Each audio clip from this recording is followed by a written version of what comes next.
Bonjour et bienvenue à cette édition spéciale élections provinciales. Dans quelques instants, nous connaîtrons l'ensemble des résultats, province par province. Des résultats qui s'annoncent très serrés dans plusieurs régions du pays. Mais avant, il est temps de découvrir le taux d'abstention au niveau national. Une abstention en diminution, puisque 31,6% des citoyens ne se sont pas déplacés aux urnes. Ils étaient 35% lors du dernier scrutin. Et découvrons maintenant les rapports de force au niveau national. Et la gauche est largement en tête puisqu'elle remporterait près de 39% des suffrages, loin devant la droite avec 31,2% et le centre avec 29,7%. Il semblerait donc que la droite subisse une nouvelle défaite ce soir. Du côté des partis politiques, le Rassemblement démocrate est en tête avec une moyenne de 21,8% des suffrages. Le parti de centre-gauche devance la grande droite avec 17,9%. L'alliance NFP-FSE se place en troisième position avec 17,3%. On retrouve ensuite Divers Centre et la Nouvelle Force centriste avec plus de 14,7% des suffrages. Les Patriotes reculent largement avec seulement 13,3%. Enfin, l'ADF obtient 8,9% des voix devant la Ligue masculine avec un peu moins de 6%. Et les premiers résultats viennent de tomber dans plusieurs régions du pays. On se rend tout de suite en province de Catalogne, et il faut dire que les Catalans ne se sont pas sentis motivés pour voter, puisque l'abstention dépasse les 48%. Sans surprise, c'est le gouverneur sortant Michel Poudou qui est réélu. Il obtient 41,80% des voix. Félicité Roger Grande de la NFC avec 17,4% est deuxième. Vient ensuite Julia Martel de l'ADF qui obtient 16,90% des suffrages. La Ligue masculine réalise un très bon score avec 13,7%. Mathilde Verdier des Patriotes termine dernière avec à peine plus de 10% des voix. Et partons tout de suite dans les Baléares où l'abstention est relativement stable par rapport au dernier scrutin. 22% des électeurs ne se sont pas déplacés et là non plus, pas de surprise.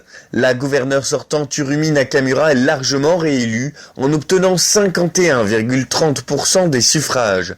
Elle devance Colin Gilbert de la grande droite qui réalise un score beaucoup plus élevé qu'attendu dans les sondages avec 41,6% des voix. Pas suffisant pour inverser la tendance. Enfin, Cède d'argent de la Ligue masculine dépasse les 7%. Et on m'annonce à l'instant le dévoilement des résultats en Toscane. Parlons tout d'abord de l'abstention qui ne diminue pas. 38,7% des électeurs ne se sont pas rendus aux urnes. Alors cela a-t-il changé les tendances ?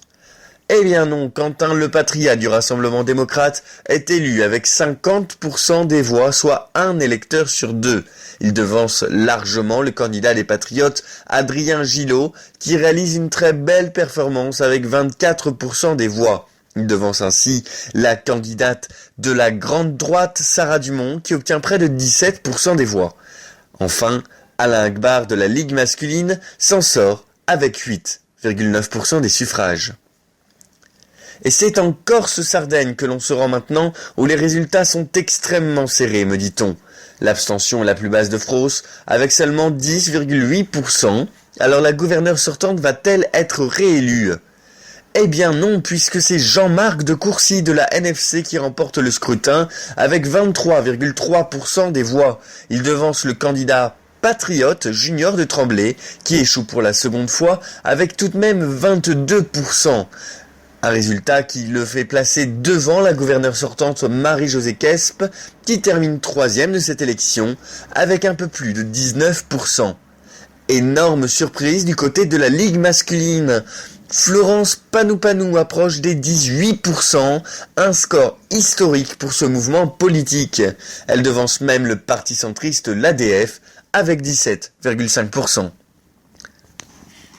Et continuons avec les scrutins serrés. La Provence était aussi appelée aux urnes aujourd'hui, une Provence qui s'est abstenue dans près de 41% des cas. Alors, qu'en est-il sur place? Est-ce que cela va changer? Eh bien, Félicien Carl-Petit de Divers Centres est réélu gouverneur à une très faible majorité. Il obtient 41,3% des voix, tout juste devant Nick Zellmer des Patriotes avec 40,8%. C'est de nouveau un échec pour le maire de Chouchen. Les Provençaux ont encore eu du mal à départager les deux candidats. Troisième avec 10,8%, le candidat de la FSE, Martin Terrien, il se place devant Vincent Tête à claque de la Ligue masculine en obtenant 7% des suffrages. Et on termine ce tour de France avec la province de Côte-du-Soleil. L'abstention est en diminution puisqu'elle passe à 29,10%. Une abstention qui va sûrement changer beaucoup de choses sur les résultats.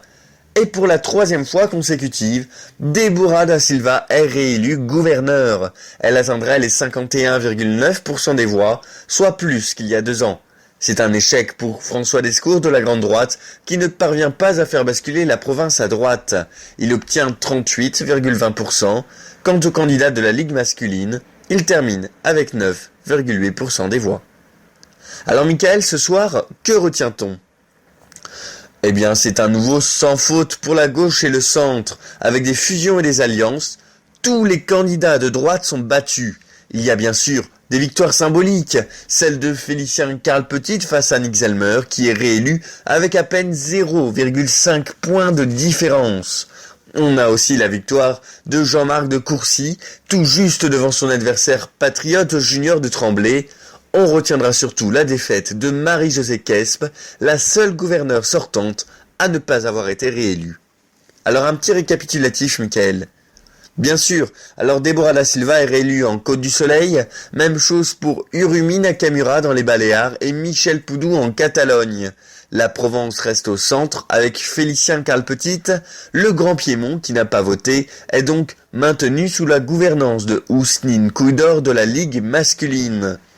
En Corse-Sardaigne, la province passe au centre avec Jean-Marc de Courcy.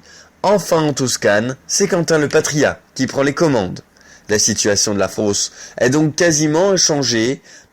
3 provinces pour le RD, 1 pour le NFP, 2 pour le centre et 1 pour la Ligue masculine. Merci Mickaël, cette édition spéciale se termine donc ici. Merci de nous avoir suivis et bonne soirée sur LibreFausse TV.